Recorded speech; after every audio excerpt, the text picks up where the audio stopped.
আমি চাচুকে বললাম, চাচু তুমি এটা আমার সঙ্গে করো না। তুমি তো আমার চাচ্চু, আমি তো তোমার মেয়ের মতো। তুমি আমার সঙ্গে এমনটা কেন করতেছে চাচ্চু? চাচ্চু আমাকে বলে, একদম কোনো কথা বলবা না, কথা বললে একদম মেরে ফেলবো তোকে। আর তুই যদি বাইরের খাওকে এগুলো বলিস তাহলে তোর খবর আছে। তখন আমি অনেক ভয় পাই এবং আমার অনেক কষ্ট হয়।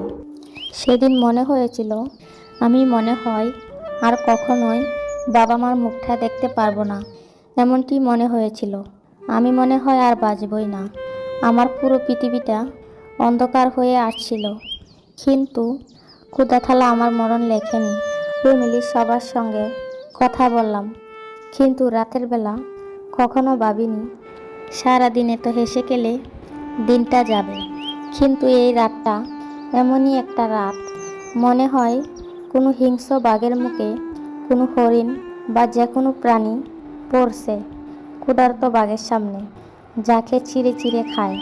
তেমনই ক্ষুধার্ত একটা বাঘ, সেরকমটাই ছিলাম আমি।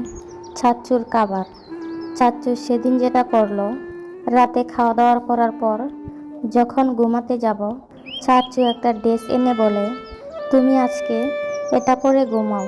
পরে বললাম, আচ্ছা ঠিক আছে। পরে এটা আমি পরলাম, পরে শুয়েছি। শোয়ার কিছুক্ষণ পর চাচ্চু আমাকে বলল, আজকে তোমাকে একটা কথা বলবো, তুমি রাখবা বলো? আমি বললাম, হ্যাঁ চাচ্চু, তুমি বলবে আর আমি রাখবো না? বলো কি কথা। একদিন আমি চাচ্চুকে বলি, চাচ্চু আমার না ভালো লাগতেছে না জানো, আমার না দূরে কোথাও ঘুরতে ইচ্ছা হচ্ছে, তুমি নিয়ে যাবা আমাকে? তখন চাচ্চু বলে, তুমি দূরে ঘুরতে যাবা? আমি তখন বলি, হ্যাঁ চাচ্চু আমি যাব, আমাকে নিয়ে যাবা? তখন চাচ্চু আমাকে বলে, হ্যাঁ নিয়ে যাব না কেন, তুমি আমার কাছে আবদার করছো, আমি আবার নিয়ে যাব না? অবশ্যই নিয়ে যাব। পরে চাচ্চু আমাকে বলে, তোমাকে একটা কথা বলবো আমি, তুমি রাখবা? চাচ্চুকে বলি, কি চাচ্চু, কি বলবা বলো? চাচ্চু আমাকে বলে, আচ্ছা পরে বলবনি, পরে কোনো এক সময়। এভাবেই একদিন আমরা ঘুরতে যাই। আম্মু আব্বু সবার কাছ থেকে বিদায় নিয়ে 3 দিনের জন্য অনেক দূরে ঘুরতে যাই। কেন, অনেক আদরের ছিলাম তো। বাবা মা তখন বলে, আচ্ছা ঠিক আছে, যেখানেই যাও সাবধানে যেও, সাবধানে থেকো। আর চাচুকেও তখন বলে, তোমার ভাতিজিকে একটু সাবধানে রেখো, ও তো দুষ্টামি একটু বেশি করে, তুমি তাকে চোখে চোখে রাখো। তখন চাচ্চু বলে, তুমি চিন্তা করো না ভাবি, আমি ওকে সাবধানেই রাখবো। এরপর 3 দিনের জন্য আমরা ঘুরতে চলে যাই রাঙ্গামাটিতে। সেখানে চাচ্চু আমার সাথে যা করলো, আমি কখনোই ভাবতে পারিনি যে এটা আমার চাচ্চু নাকি অন্য কেউ। না জানি কোনো হিংস্র বাঘ, বাঘের মুখে পড়ছি, এরকম মনে হয়েছিল আমার। ঘোরা শেষে, সারাদিন ঘোরার পর বিকেলবেলা চাচ্চুকে বললাম, আমরা কোথায় ঘুমাবো? তুমি চিন্তা করো না মামুনি, আমরা হোটেলে ঘুমাবো। তখন চাচ্চু হোটেলে একটা রুমে বুকিং করে। তখন রুম বুকিং করার পর তখন আমি চাচ্চুকে বললাম, চাচ্চু আমরা এক রুমে আমরা কীভাবে ঘুমাবো? তখন চাচ্চু বলে, তুমি খাটে শুও, আমি নিচে শুই। একথা বলে আমি শুয়ে পড়ি। কিছুক্ষণ পর প্রায় ঘুমিয়ে পর্ব এরকম অবস্থা, হাত দিয়ে দেখি চাচ্চু আমার পাশে। চাচ্চু তো বাবার মতোই। তখন আমি আর কিছু বলি নাই, কিছু বলিনি এবং কিছু মনেও করিনি। শুধু বললাম, চাচ্চু তুমি আমার সঙ্গে ঘুমাবা? চাচ্চু বলে, হ্যাঁ আম্মু, আমি তোমার সঙ্গেই ঘুমাবো। আমি তখন বললাম, আচ্ছা ঠিক আছে, আমরা আজকে একসঙ্গেই ঘুমাবো। এই কথা বলে রাত 2টা 2:30টার দিকে চাচ্চু আমার গায়ে হাত দেয়। গায়ে হাত দেওয়া মাত্রই আমার ঘুম ভেঙে যায়। তখন আমি চাচ্চুকে বলি, চাচ্চু তুমি কি করতেছ? চাচ্চু আমাকে বলে, একটা পোকা পড়ছিল তো তাই, তুমি ঘুমাও। আমি বললাম, আচ্ছা ঠিক আছে, তুমিও ঘুমাও। একথা বলে সেদিন রাতে আর কিছু হলো না। চাচ্চু একটু ভয় পেয়ে গেছিল মনে হয়, এজন্যই আর কিছু বললও না, ঘুমিয়ে পড়ল। পরের দিন সারাদিন অনেক মজা করলাম, আনন্দ করলাম। আম্মুর সঙ্গে কথা বললাম, আব্বুর সঙ্গে কথা বললাম, ছোট ভাইয়ের সঙ্গে, ফ্যামিলির সবার সঙ্গে কথা বললাম। কিন্তু রাতের বেলা কখনো ভাবিনি সারাদিন এত হেসে খেলে দিনটা যাবে। কিন্তু এই রাতটা এমনই একটা রাত, মনে হয় কোনো হিংস্র বাঘের মুখে কোনো হরিণ বা যে কোনো প্রাণী পড়ছে ক্ষুধার্ত বাঘের সামনে, যাকে চিড়ে চিড়ে খায়।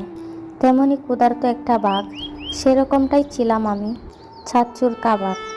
চাচ্চু সেদিন যেটা করলো, রাতে খাওয়া দাওয়ার করার পর যখন ঘুমাতে যাব, চাচ্চু একটা ড্রেস এনে বলে, তুমি আজকে এটা পরে ঘুমাও। পরে বললাম, আচ্ছা ঠিক আছে। পরে এটা আমি পরলাম, পরে শুয়েছি। শোয়ার কিছুক্ষণ পর চাচ্চু আমাকে বলল, আজকে তোমাকে একটা কথা বলবো, তুমি রাখবা বলো? আমি বললাম, হ্যাঁ চাচ্চু, তুমি বলবে আর আমি রাখবো না? বলো কি কথা? তুমি কোনো দিন কাউকে বলবে না তো? আমি বললাম, আচ্ছা বলবো না, বলো কি কথা বলবে? তুমি এরকম কথা বলতে পারো চাচ্চু?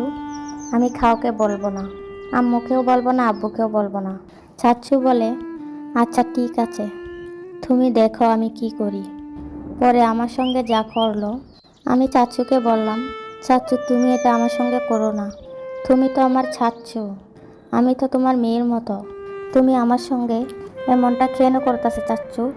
চাচ্চু আমাকে বলে, একদম কোনো কথা বলবো না, কথা বললে একদম মেরে ফেলবো তোকে। আর তুই যদি বাইরের কাউকে এগুলো বলিস, তাহলে তোর খবর আছে। তখন আমি অনেক ভয় পাই এবং আমার অনেক কষ্ট হয়। সেদিন মনে হয়েছিল আমি মনে হয় আর কখনোই বাবা মার মুখটা দেখতে পারবো না, এমনটি মনে হয়েছিল। আমি মনে হয় আর বাঁচবই না, আমার পুরো পৃথিবীটা অন্ধকার হয়ে আসছিল। কিন্তু ক্ষুধাথালা আমার মরণ লেখেনি। আসলেও কি জানেন, মানুষ যখন কষ্টে থাকে তখন কেউ মরে না, ক্ষুধাথালা তখন তাকে নেয় না। সেরকমই আমার পরিস্থিতি হয়েছিল। আমি একটা হিংস্র বাঘের সামনে, বাঘের মুখে আমি পড়েছিলাম। চাচ্চু দ্বিতীয় দিন যা করেছিল আমার সঙ্গে, ঠিক তৃতীয় দিনও একই রকম করলো। পরে বাসায় আসি, আসার পরে আমি খুব অসুস্থ হয়ে পড়ি। আম্মু বলে, এত অসুস্থ, কারণটা কি? আমি বুঝলাম না। মা তুমি আমারে বলো, তোমার কি হয়েছে? পরে মাকে আমি সব কথা বুঝিয়ে বলি, মা আমি আর চাচ্চুর সঙ্গে কোথাও যাব না। মা বলে, কেন মা, কি হয়েছে তোর? তুই আমাকে বল। সব ঘটনা খুলে বলার পর মা আমার অজরে কান্না করে। কি করবে বল? তখন তো আমার কিচ্ছু করার ছিল না। বাবাকে বিষয়টা জানাবে জানাবে করে জানায় না। কিছুদিন পর খুব অসুস্থ হয়ে যায় আমি। তখন বাবাকে বিষয়টা জানাই আম্মু। জানানোর পর ফ্যামিলিতে অনেক বড় ঝগড়া হয়। আমাদের ফ্যামিলিতে অনেক বড় ঝগড়া হয়। চাচুদের সাথে বর্তমানে আমাদের কোনো সম্পর্ক নেই। কিন্তু কি এমন অন্যায় করছিলাম আমার চাচুর সাথে? আমার মনে এই প্রশ্নটা আজও জাগে, আমার মাথায় এই প্রশ্নটা আজও ঘুরে। কেন চাচু আমার এত বড় সর্বনাশ করলো? চাচুকে আমি আমার আব্বুর মতো দেখতাম, বাবার মতো দেখতাম এবং বাবার মতোই ভালোবাসতাম। কিন্তু সেই চাচু আজকে আমার এত বড় সর্বনাশ করলো। যে সমস্ত চাচুদের নজর এরকম, তাদের বলি, এই নজরে কখনো বাস্তিদের দেখবেন না। কেননা বাস্তিরা হলো মেয়েদের মতো, নিজের মেয়ের মতো। বাবা সন্তানকে যেরকম আদর যত্ন করে, মেয়েরাও ঠিক সেরকমই থাকবে, ঠিক সেরকমই থাকবে। কিন্তু বাবারা যদি বা চাচুরা যদি তার সন্তানের দিকে খারাপ নজরের দিকে তাকায়, তাহলে আর 10 জন কোন নজরে তাকাবে? এটাই প্রশ্ন শুধু আমার চাচুদের উদ্দেশ্যে। কোনো চাচুরা তার বাস্তিকে আমার মতো এরকম করবেন না। সবসময় বাস্তিকে মেয়ের মতো ভালোবাসবেন, মেয়ের মতো দেখবেন।